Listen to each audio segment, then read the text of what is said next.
우리 로마서 9장 20절 우리 다 같이 한번 읽어볼게요. 우리 어린이들 다 어디 갔어요? 우리 어린이들 화장실 갔어요? 아까 뭐 화장실 갔다 올게 그러던데 빈칸 다 쓰라고 하세요. 네, 다 같이 읽겠습니다. 시작. 이 사람아, 내가 누구이기에 감히 하나님께 반문하느냐? 지음을 받은 물건이 지은 자에게 어찌 나를 이같이 만들었느냐 말하겠느냐. 아멘. 로마서 9장은 예정 교리에 대한 간략한 설명을 해줍니다. 야곱은 사랑하였고 에서는 어떻게 했다고요? 미워했다라는 것이죠. 사람들은 이런 것을 불합리하게 생각합니다. 어떻게 태초전에 그 모든 것을 정하셨는가? 뭔가 일을 하기 전에 그런 사랑하기를 미워하기를 정하셨는가? 이 부분에 대해서 반문을 가지는 것이죠. 성경 시대도 사도 시대 때도 그러했다라는 것입니다. 그때 이제 사도 바울이 변론하기를 토기장이가 귀히 쓸 그릇과 천이 쓸 그릇을 구분하는 것은 토기장이의 마음이 아니냐라고 했습니다. 하나님의 주권에 달린 문제다라는 것으로 사도 바울은 설명하고 있죠. 그리고 이제 이렇게 말하는 것입니다. 이 사람아, 네가 누군데 감히 하나님께 반문하느냐? 누구는 사랑하고 누구는 미워했다라고 하는 것에 대해서 네가 어찌 반문하느냐? 지음 받은 물건이 지은 자에게 어찌 나를 이같이 만들었느냐 말하겠느냐라는 것입니다. 사실 이 시대에는 또 이렇게 대답을 하면 사람들이 또 그렇구나, 우리는 그냥 하나님께 지음 받았으니까 하나님 뜻대로 되는 거구나라고 하지만 오늘날처럼 또 인권이라고 하는 것이 대단히 지나치게 발전된 시대 속에서는 또 이런 설명도 사실 또 시원하게 대답이 되지 못하는 경향이 있죠. 따라서 오늘은 조금 더 구체적으로 이 부분에 대해서 살펴보도록 하겠습니다. 여러분, 우리 지난주의 내용을 한번 복습해 보겠습니다. 하나님이 시공간 안에서 일어난 일을 계획하신 것을 하나님의 무엇이라고 말하나요? 크게 한번 얘기해 보세요. 하나님의 뭐라고요? 우리 백병석 집사님만 대답하고 있어요. 뭐라고 말한다고요? 하나님의 작정이다 그랬어요. 그죠? 기억나시죠? 기억 안 나는 사람처럼 이렇게 처음 들어보는 사람처럼 이렇게 하십니까? 자, 그렇다면 그 가운데, 이 작정 가운데 사람을 구원하는 그 계획에 대해서는 우리는 무엇이라고 말합니까? 그렇죠. 예정. 모든 일은 작정이고 그 가운데 구원과 관련된 일을 예정이라고 한다고 했습니다. 우리 에스더도 빈칸 지금 써놓고 있죠. 좀 잘하고 있죠. 우리 유건이 하고 있죠. 볼펜 안 가져왔어요. 또 볼펜 안 가져왔다는 핑계로 안 하려고 해야 돼요. 자, 그리고 이 예정 안에는 여러분 무엇과 무엇으로 나뉩니까? 선택과 유기. 이 예정은 선택과 유기로 나뉘어진다라고 지난주에 살펴봤어요. 우리 지난주에 말씀 나누었던 것처럼 예정이라고 하는 이 교리는 만약 부인한다면 이단입니다. 이단 중에 이단이에요. 왜냐하면 성경의 예정에 대한 표현들이 너무나도 많은데 이것을 부인한다면 완전히 이단이죠. 다른 교파도 다 예정론을 믿고 있습니다. 하지만 이해가 다른 것이죠. 이 예정론에 대한 이해가 다릅니다. 우리 장로교의 예정론은 어떤 예정론이라 그랬습니까? 무슨 예정이라 그랬습니까? 그렇죠. 이중 예정입니다. 우리는 선택과 유기를 하나님께서 동시에 정하셨다라고 우리는 믿는 거예요. 하지만 다른 교파는 어떻게 하나님이 유기를 할 수 있는가? 사랑의 하나님이 이렇게 질문하면서 이것을 믿지 않는 것이지요. 따라서 우리는 이런 장로교회의, 우리 개혁교회의 예정론, 정통적 개혁주의 바른 이해를 함께 살펴보도록 하겠습니다. 먼저 질문은 이것입니다. 예정론은 인간의 자유의지를 파괴하는 것이 아닌가? 라고 질문을 하는 것입니다. 하나님이 다 정해놓으셨다면 그러면 우리가 믿고 안 믿고가 무슨 의미가 있냐라는 것이죠. 우리가 하나님을 믿고 사랑하는 것도 하나님의 예정 때문이라면 그러면 우리의 믿음은 하나님께서 그냥 주입하신 믿음이 아닌가? 우리가 하나님을 사랑한다고 아까 금방 찬양했는데 그럼 우리의 사랑도 하나님께서 우리에게 주입해 주신 그런 사랑이 아닌가? 그러면 우리는 꼭두각시처럼 하나님 믿습니다, 하나님 사랑합니다 라고 말하는 존재가 아닌가, 이렇게 생각할 수 있다는 것이죠. 논리적으로 보면 그렇습니다. 우리 에스더가 고개를 끄덕끄덕 했는데 그러고 보니까 그렇네 이렇게 생각하는 것 같아요. 그렇다면 부조리한 것이죠. 그렇지 않습니까? 우리에게 믿으라 믿지 말라라고 하는 그 모든 요구도 의미가 없습니다. 우리는 예정대로 되니까요. 제가 지금 이렇게 손을 올리는 것도 예정대로 되는 것이고 손을 내리는 것도 예정대로 되는데 내가 손을 올려야지 내려야지 이게 무슨 소용이 있겠습니까? 이런 것이죠. 하지만 웨스트민스터 신앙고백서 지난주에 우리가 읽었었어요. 3장 1항을 보면 하나님의 작정은 중요합니다. 다 같이 읽어보겠습니다. 굵은 글씨 시작. 피조물의 의지를 침범하지 않는다 그랬습니다. 이 예정론이 피조물, 저와 여러분들의 의지를 침범하지 않는데요. 그러니까 이건요, 우리 차원에서의 논리로 설명해낼 수 없는 것입니다. 우리 차원에서의 이성으로 이해할 수 있는 것이 아니에요. 즉 하나님의 작정은 하나님의 뜻대로 성취됩니다. 그렇지만 동시에 인간의 의지를 강제하지 않는 방법으로 이루어집니다. 강제하지 않아요. 하나님이 저에게 손을 올리라고 강제하지 않습니다. 이건 저의 의지입니다. 그런데 우리는 이 모든 것이 하나님의 뜻대로 이루어진다라고 하는 것을 믿는 거예요. 예전에 제가 신학교 다닐 때 국제신학대학원대학교 총장이신데 김재성 교수님이라고 있었어요. 김재성 교수님. 이분이 어떻게 설명했냐면 아니다. 우리가 손을 이렇게 올리고 내리고 하는 것까지 하나님이 다 작정하신 것은 아니다. 모든 게 하나님의 뜻대로 결말되어진다라고 이렇게 오셔서 이렇게 특강을 해주셨어요. 근데 그 끝나고 나서 저희 신학교의 조직신학 교수님이 아니다. 이거 손 올리고 내리는 거 이것도 다 하나님의 작정이다. 뭐 이렇게 또 설명을 하셨어요. 이거 신학생들은 좀 그럼 어떻게 되는 거야? 어떻게 받아들여야 되는 거야? 싶은 거죠. 근데 사실 두 가지 다 뭐 이렇게 믿어도 되고 저렇게 믿어도 돼요. 어쨌든 뭐 우리는 그런 것까지 구체적으로 내 의견은 이렇다 저렇다 할 필요는 없습니다. 중요한 것은 하나님은 우리의 의지를 강제하지 않는다는 거예요. 하나님의 주권을 지나치게 강조하는 고등 칼빈주의자가 있습니다. 하이퍼 칼비니스트. 고등 칼빈주의자. 우리말로 번역할 때 고등 칼빈주의자인데 사실 그냥 하이퍼 칼비니스트라고 이렇게 표현합니다. 이 사람들은 우리의 의지조차도 하나님께서 강제하신다라고 생각했어요. 그래서 내가 하나님 사랑하는 것도 다 하나님의 주권, 내가 하나님께 믿음으로 나아가는 것도 다 하나님의 주권, 다 하나님의 주권대로 우리는 움직인다라고 이렇게 강조했어요. 그러면 여러분 우리는 어떻게 됩니까? 로봇가 됩니다. 조금 있으면 이제 휴머노이드 로봇들이 나와서 우리 점심 식사를 휴머노이드 로봇들이 해줄지도 몰라요. 찍찍찍찍 목사님 드십시오. 비리비리 이렇게 해줄지 모르겠습니다. 그러면 그 식사는 저를 사랑해서 대접하는 식사입니까? 아니죠. 그렇게 프로그래밍화된 시스템에 의해서 저에게 준 것이죠. 그럼 하이퍼 칼비니스트에 따르면 우리가 오늘 예배한 것도 그럼 우리가 하나님 앞에 진심으로 사랑함으로 드리는 것입니까? 아니게 되는 것입니다. 그냥 하나님이 다 작정해 놓은 대로 우리는 2025년 5월 18일 하나님 앞에 나와서 예배 드리는 것뿐이게 되는 것이죠. 이렇게 이해하면 예정론은 어떻게 되느냐? 숙명론이 됩니다. 또 운명론이 됩니다. 빈칸 써넣으세요. 숙명론, 운명론. 여러분 예정론은 결코 숙명론이나 운명론이 아닙니다. 그런데 이 많은 교파에서 칼빈주의를 주장하는 사람들 가운데서도 예정론은 결과적으로 숙명론이다, 운명론이다라고 주장하는 사람도 있어요. 그러나 적어도 웨스트민스터 신앙고백서를 따르는 사람들은 그렇게 표현하면 안 됩니다. 하나님은 우리를 강제하지 않으세요. 우리는 신비의 영역으로 남겨둡니다. 여러분 점쟁이들은 운명을 믿죠. 사주팔자를 믿습니다. 여러분 여기 사주팔자 믿는 사람 있습니까? 사주팔자.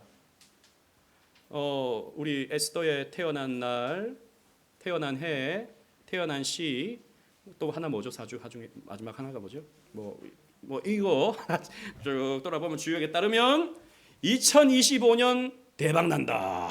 뭐 이렇게 하는 게 뭡니까? 운명론이죠. 그럼 기독교의 신앙을 한낱 운명론에 불과하게 만드는 것입니다. 잘못된 것입니다. 이것은 예정론의 큰 오해입니다. 또 반대로 인간의 의지적 능력을 지나치게 강조하는 인본주의자들이 있습니다. 알미니안주의자들, 인본주의자라 해도 좋고 알미니안주의자라고 해도 좋습니다. 이 사람들은 하나님의 예정적 주권성을 훼손하고 결국에는 내가 믿어야 된다, 내가 믿어야 된다, 내가 결심해야 된다, 내가 결단해야 된다 라고 하는 것을 강조합니다. 그래서 수련회 같은 데 가면 이제 마지막 날 밤에 불 끄고 노란 불 피우면서 여러분 결단하십시오. 오늘부터 예수님을 믿기로 하는 사람 결단하셔야 여러분 구원받습니다. 믿기로 결단하시는 분들은 자리에서 일어나십시오 라고 이렇게 하는 것이죠. 그래서 이분들 앞으로 나와서 오늘 구원받았습니다 이렇게 딱 해주는 게 여러분, 물론 그게 다 잘못됐다는 건 아니에요. 저도 뭐 그런 체험들이 있거든요. 이게 다 잘못됐다는 건 아닌데 내 의지와 내 결심에 따라서 구원받는 거다라고 주장하게 된다면 여러분, 그것은 구원이 나에게 달려있는 게 되는 거죠. 내가 나를 구원하는 게 되는 거죠. 예정과 상관없이 나에게 달려있는 것이다 라고 주장하게 되면 그렇게 되는 것입니다. 우리는 이 두 가지의 극단을 다 반대합니다. 웨스트민스터 신앙고백서의 표현에 따르면 이 세상에 일어나는 모든 일에 제1원인이 있습니다. 제1원인 써놓으세요. 제1원인. 이 제1원인이 뭐냐? 이것은 하나님의 주권입니다. 하나님이 다 계획해 놓으시고 하나님이 이끌어 가시는 우리 세상을 움직이는 거대한 힘이 있습니다. 거대한 움직임이 있습니다. 애덤 스미스는 보이지 않는 손이라고 나름 표현했을지 모르겠지만 아무튼 하나님이 움직이시는 이 세상이 있습니다. 그러나 그것만 있는 것이 아닙니다. 하나님 안에서 피조물이 자기의 자발적인 의지로 발생시키는 제2원인이 있습니다. 제2원인. 여러분들은 제2원인을 가지고 마음껏 생각하고 판단하고 결정하고 움직이고 살아가는 거예요. 여러분들은. 그런데 놀랍게 제1원인과 제2원인이 조화가 되는 것입니다. 그래서 우리는 열심히 기도하고 열심히 전도하고 열심히 노력하고 열심히 믿고 열심히 결단하고 나갑니다. 그런데 우리는 이런 믿음을 가지고 하나님께서 주신 겁니다 라고 고백하는 거예요. 여러분 아시겠죠? 그죠? 하나님이 주신 겁니다. 하나님 감사합니다. 이 믿음 주셔서 감사합니다 라고 하는 거예요. 제1원인과 제2원인이 조화를 이룬다는 것입니다. 잠언 16장 9절 우리 누가 한번 읽어볼까요? 우리 손미영 집사님 한번 읽어보도록 하겠습니다. 우리 시우 손 들었는데 다음에 기회 드릴게요. 손미영 집사님 이번에는 집사님들 위주로 저 한번 읽어볼까 싶어서. 사람이 마음으로 자기의 길을 계획할지라도 그의 걸음을 인도하시는 이는 여호와십니다. 아멘. 너무 애들만 시켜가지고 왜 우리만 시켜요? 차별입니다. 그럴까봐 집사님도 한 번씩은 좀 시켜야 될 것 같습니다. 보세요. 사람이 마음으로 자기의 길을 계획합니다. 그죠? 여러분들은 여러분들이 결심해서 오늘도 예배당 나오셨고 오늘도 이렇게 개혁신앙 강좌 참여합니다. 그런데 그 걸음을 인도하는 제1원인이 있는 거예요. 누구십니까? 하나님이시다라는 것이죠. 우리는 이것을 믿는다는 것입니다. 성경은 이렇게 제1원인과 제2원인이 조화를 이룬다고 설명하고 있습니다. 따라서 하나님을 믿고 사랑하는 것은 우리의 믿음이며 자발적인 사랑입니다. 오늘 여러분들이 하나님 앞에 예배하러 나온 것은 하나님 앞에 자발적으로 예배하러 나온 것입니다. 그래서 하나님은 그 자발적인 사랑을 받으시는 것이죠. 프로그래밍화된 하나님이 다 적어 놓으신 시나리오에 따라 여러분들은 예배하는 것이 아니고 우리는 자발적으로 사랑하는 마음 가지고 예배하는 것입니다. 우리는 이 믿음과 이 사랑의 원인이 무엇인가를 생각할 때 하나님의 예정 때문이구나 라는 것을 생각하면서 감사와 찬양을 올려드리게 되는 거예요. 그래서 우리는 하나님을 믿고 하나님 앞에 자발적으로 나아가며 헌신하고 봉사하지만 이 모든 것을 이루어 주신 하나님 앞에 우리는 영광을 돌리는 것입니다. 세상 사람들은 지금도 온갖 세상 즐거움에 빠져서 그저 자기의 만족과 자기의 유익만을 위해서 살아가고 있지만 하나님께서 나에게 이런 은혜를 베풀어 주셔서 하나님 섬길 수 있는, 하나님 은혜 나눌 수 있는 이 축복의 길로 나를 인도해 주셨구나 라고 우리는 감사하게 되는 것이죠. 칼빈은 다음과 같이 설명합니다. 칼빈의 말은 조금 어려우니까 우리 김창기 선생님 한번 읽어주십시오.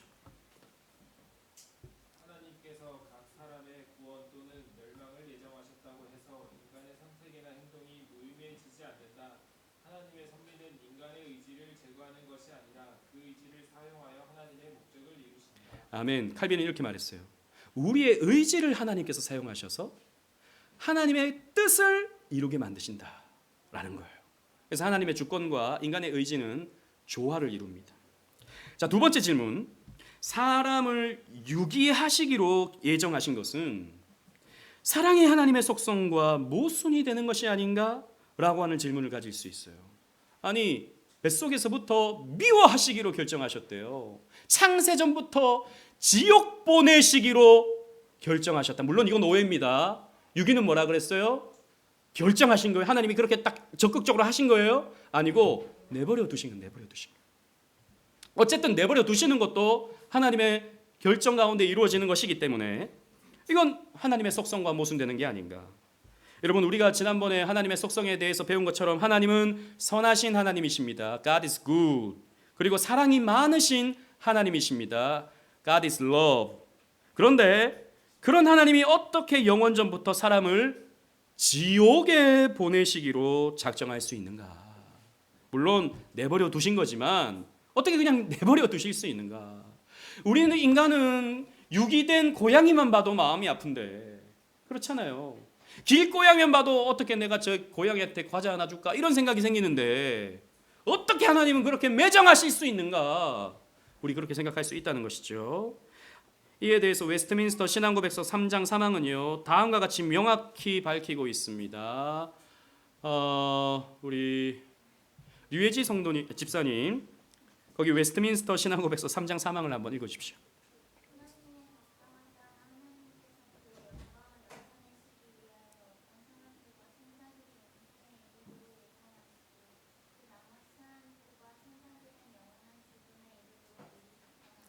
자, 분명히 밝히고 있어요. 사람들과 천사들 가운데 일부를 영원한 죽음에 이르도록 미리 작정하셨다. 근데 여기 표현이 다릅니다. 앞에 보세요. 어떤 사람들과 천사들이 영생에 이르도록은 뭐예요? 표현이 예정하셨어요. 예정. 그러나 나머지 사람들과 천사들은 죽음에 이르도록 작정하셨다라는 거예요. 표현이 다릅니다. 그러니까 앞에 표현은요 조금 더 적극적인 표현이고 두 번째 표현은 조금 더 소극적인 표현이에요. 그래서 유기는 내버려 두심으로 우리는 이해를 하는 것입니다. 우리는요 이런 질문을 갖게 되는 이유가 뭐냐면 우리는 언제나 하나님이 우리에게 호의를 베풀어 주셔야 된다라고 생각합니다. 하나님은 응당 그래야 된다고 생각해요. 그러나 여러분 잘 생각해 보십시오. 하나님에게는 그런 의무가 없으십니다. 우리에게 늘 항상 잘해 주셔야 하는 의무가 전혀 없습니다. 게다가 우리는 어떤 존재입니까? 우리는 죄인입니다. 우리는 하나님 앞에서 범죄한 자입니다. 그래서 하나님이 우리를 사랑해 주시는 것은 무엇이죠? 은혜입니다. 하나님께서 지옥에 갈 일부의 사람들을 건져내셔서 하나님께서 구원해 주시는 것은 놀라운 하나님의 은혜이지 사실 하나님 편에서 그렇게 하실 이유는 전혀 없어요. 하나님께서 우리를 무조건 구원하셔야 할 의무는 전혀 없는 것입니다. 오히려 하나님은 죄인을 벌하시고 심판하시는 것이 하나님의 공의로운 속성에 더 부합하게 되는 것이죠. 그래서 여러분 유기도 하나님의 영광이 나타나는 도구입니다. 여러분 꼭 기억하세요. 이 선택을 통해서 하나님이 우리의 영광을 받으십니다. 또 동시에 하나님은 유기라고 하는 공의를 통해서 하나님 당신의 영광을 나타내세요.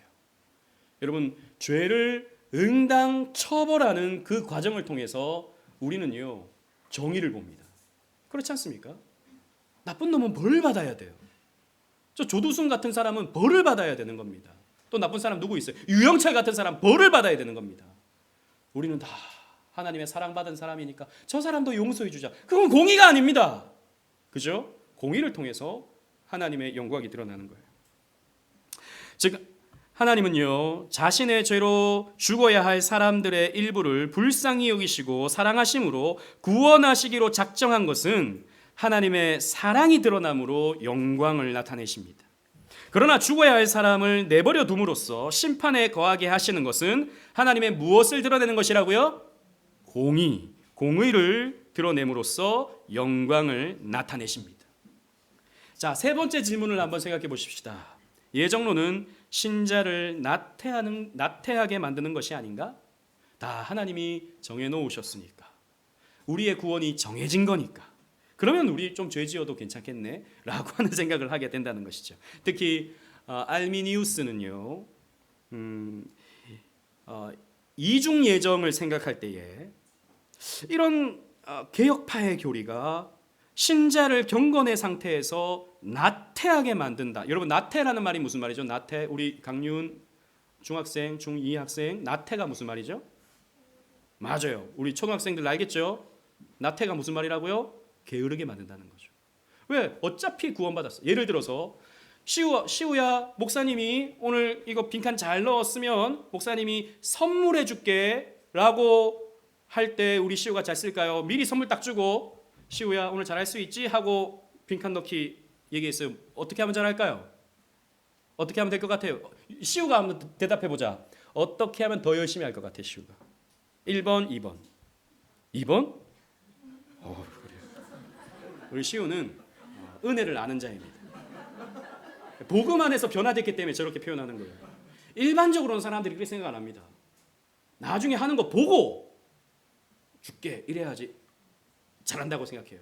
이거 어디에서 여러분 확인할 수 있냐면 막노동을 나가보면 압니다. 막노동. 여러분 저도 이제 대학생 때 그런 용역 회사 이런 데 가가지고 막 픽 받아가지고 공사장에 가서 일한 적이 있거든요. 그러면 어떻게 얘기하냐면 이만큼 이걸 줘요. 이걸 일할 수 있는 양을 줘요. 그리고 뭐 시간 안에서 이거 다 하면 얼마 주겠습니다 라고 딱 하잖아요. 그러면 그 시간에 딱 맞춰서 그 일을 딱 해놓게 됩니다. 그죠? 그렇게 함을 통해서 이 사람들을 조종하는 거죠. 돈을 딱 이렇게 붙잡아 놓고 이렇게 시간 맞춰서 잘하면 돈 줄게. 근데 끝나고 돈을 받는 거죠. 가자마자 돈 받습니까? 가자마자 돈 5만 원 받고 오늘 이거 하세요. 그럼 다 도망가고 없습니다. 그렇게 되는 것이죠. 근데 우리 시우는 복음 안에서 거듭났기 때문에 2번을 얘기한 거예요. 맞죠? 맞대요. 나태하게 만든다는 거죠. 실제로 여러분 18세기에 스코틀랜드 교회를 풍자한 그림입니다. 장로교회 19세기 스코틀랜드 장로교회를 풍자한 그림이에요. 이 목사님은 막 열정적으로 막 설교합니다. 근데 아무도 목사님 안 봅니다. 아무도 목사님 안 봐요. 여기서 졸고 있어요. 사람들은 졸고 있고 또 여기는 개 쫓아내고 있고 여기서는 딴짓하고 있고 예배당에서 아무도 목사님을 보지 않아요. 왜? 이 그림은 장로교회의 이중 예정 교리를 풍자하는 그림이에요. 이렇게 이중 예정을 가르치니까 교회가 이렇게 된다라고 하는 겁니다. 지난주 수요일 날 제가 설교했었는데 홀리 윌리's prayer, 그러니까 홀리 윌리의 기도문이라고 하는 이 유명한 기독교 풍자 기도문이 있어요. 그래서 이 기도문 가운데 이런 표현이 있습니다. 오 하나님, 당신은 참으로 위대하신 하나님이십니다. 사람들을 지옥에 보내시기로 작정하신 위대하신 하나님 감사합니다. 뭐 이렇게 이제 표현을 해요. 말이 안 된다 이거죠. 실제적으로 그러다 보니까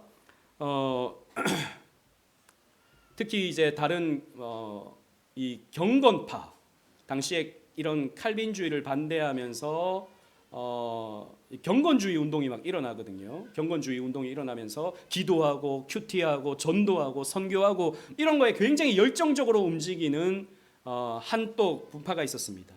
이런 분파들이 볼 때 장로교회는 너무나도 나태한 거죠. 예를 들어서 윌리엄 캐리가 인도에 선교하러 가겠다라고 하니까 사람들이 이렇게 말합니다. 이 영국 사람들이 여보게 자리에 앉게, 자네가 굳이 가지 않아도 하나님의 택한 백성은 다 구원받는 것이라네. 이렇게 얘기를 했다는 거죠. 윌리엄 캐리가 선교하러 간다고 그러니까. 그건 정말 예정론을 잘못 가르친 것입니다. 잘못 이해한 것입니다. 예정론을 아까도 우리가 나누었지만 운명론과 숙명론으로 이해한 결과 그렇게 오해를 하는 것이죠. 나태해지는 것이죠. 앞에서 말씀드린 것처럼 하나님은 피조물이 발생시키는 제2 원인을 조화롭게 사용하십니다. 우리 인간의 자발적인 기도, 자발적인 성경 읽기, 봉사, 예배 생활을 명령하시고 성도들의 순종을 사용하셔서 하나님의 주권적인 은혜가 임하게 만드시는 거예요. 그래서 우리가 가만히 있으면 하나님은 일하실 수 있죠. 하지만 하나님은 우리의 일함을 통해서 하나님이 동시에 일하신다라는 것입니다. 오히려 하나님은 우리를 선택하신 목적이 바로 거룩에 있다라고 말씀하십니다. 에베소서 1장 4절, 우리 시우 아까 손 들었으니까 한번 읽어보도록 하겠습니다. 에베소서 1장 4절 알죠?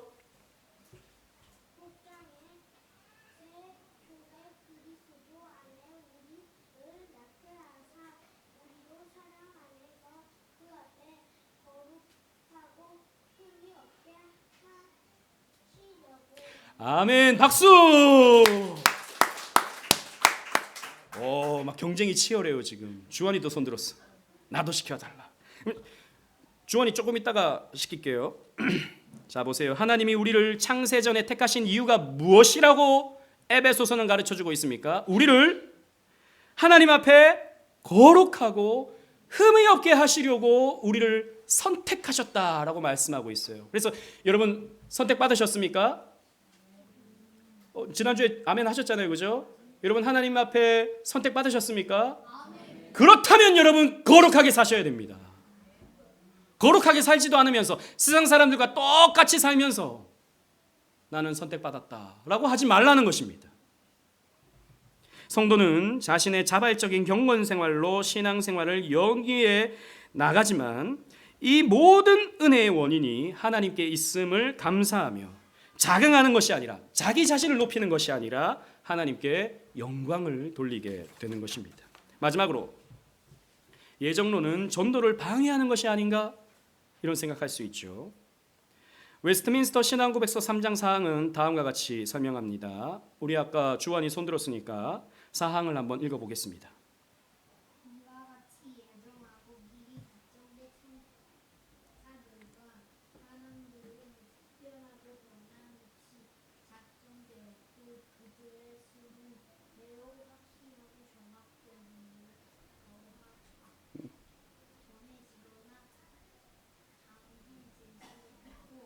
아멘. 박수.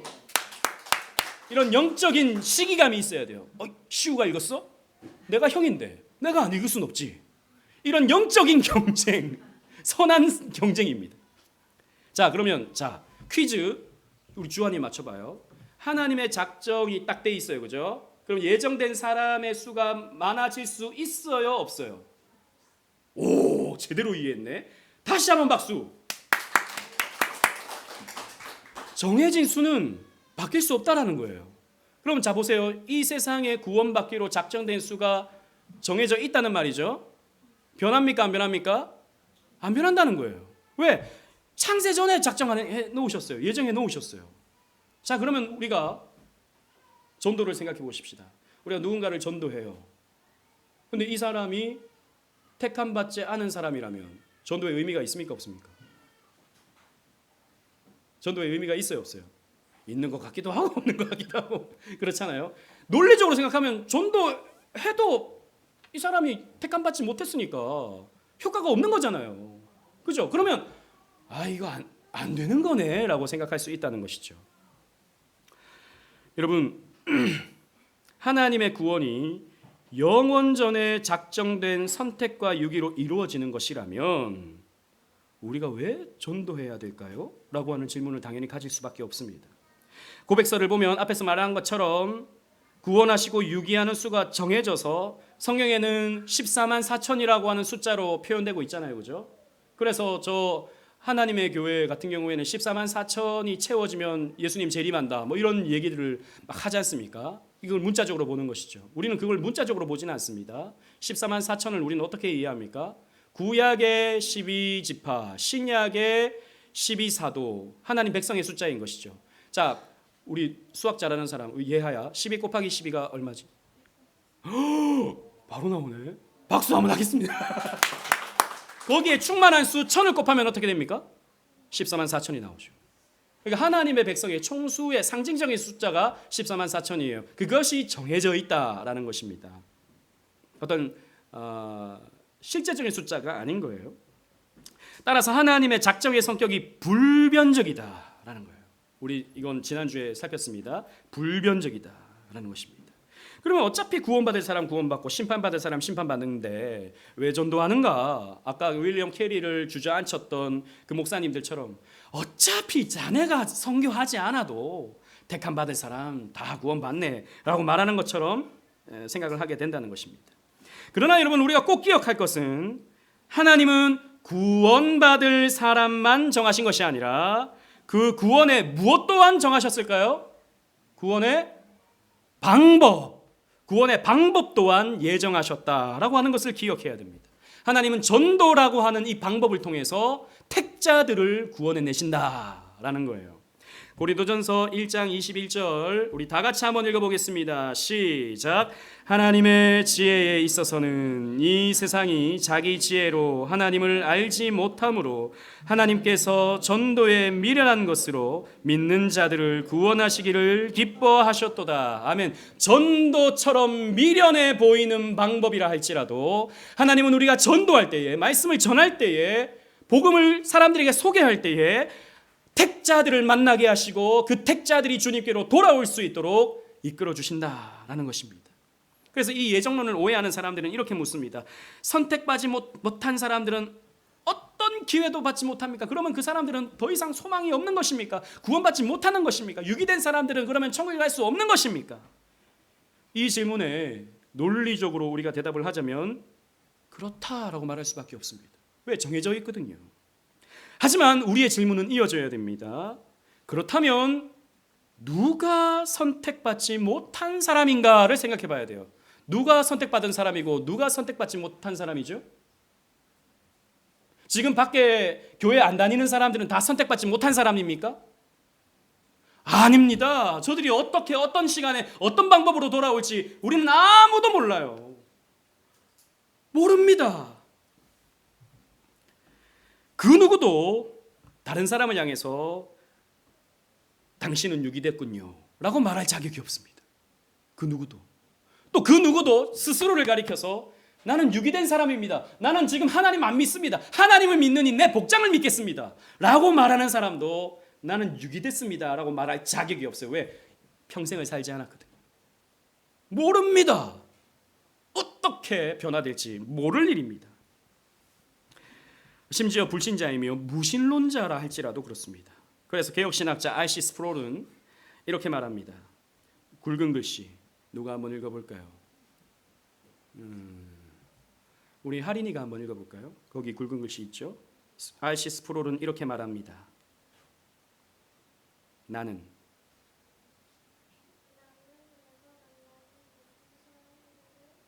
선택된 자로. 자, 중요한 말 다 같이 읽겠습니다. 시작. 나는 내가 만나는 모든 사람들을 선택된 자로 가정한다. 여러분 우리는 이런 자세로 살아가야 됩니다. 누구를 만나도 이 사람은 선택받을 수 있다. 그리고 선택받았다라고 생각하면서 복음을 전하고 전도하고 이렇게 해야 되는 것입니다. 이것이 우리의 자세입니다. 따라서 우리는 내 주변의 사람들에게 복음을 전해야 하고 잃어버린 자를 우리는 열심히 찾아내어 전도해야 되는 것입니다.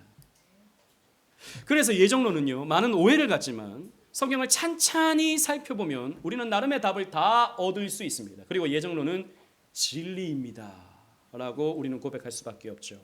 다시 정리하자면 예정론은 여러분 누구는 구원받았고 누구는 구원받지 못하고 누구는 선택받았고 누구는 유기됐고 이런 걸 우리 보고 구별하라고 주신 것이 결코 아니고 내가 예수를 믿는 것이 내가 이렇게 은혜 받아서 구원받아서 이 영광스러운 가운데 사는 것이 하나님의 예정 때문이군요. 주님 감사합니다 라고 하는 영광 올려드리는 도구로서 예정론이 우리에게 적극적으로 필요한 것입니다. 절대 예정론을 악용하지 마시기 바라요. 그렇게 잘 이해하는 저와 여러분들 되시기를 주님 이름으로 축원합니다. 아멘. 그리고 또 예정론의 유익 중에 또 하나는 마지막으로 죄송합니다. 내가 막 왔다 갔다 흔들린다는 거죠. 내가 막 왔다 갔다 흔들린다. 때로는 믿음이 있는 것 같고 믿음이 없는 것 같고 그럴 때가 있는데 그럴 때 하나님의 예정을 붙드는 겁니다. 나는 하나님 앞에 예정받은 사람이다라고 하는 것으로 우리는 확신을 가지는 거예요. 그래서 예정론은요 은혜입니다. 따라합시다. 예정론은 은혜이다.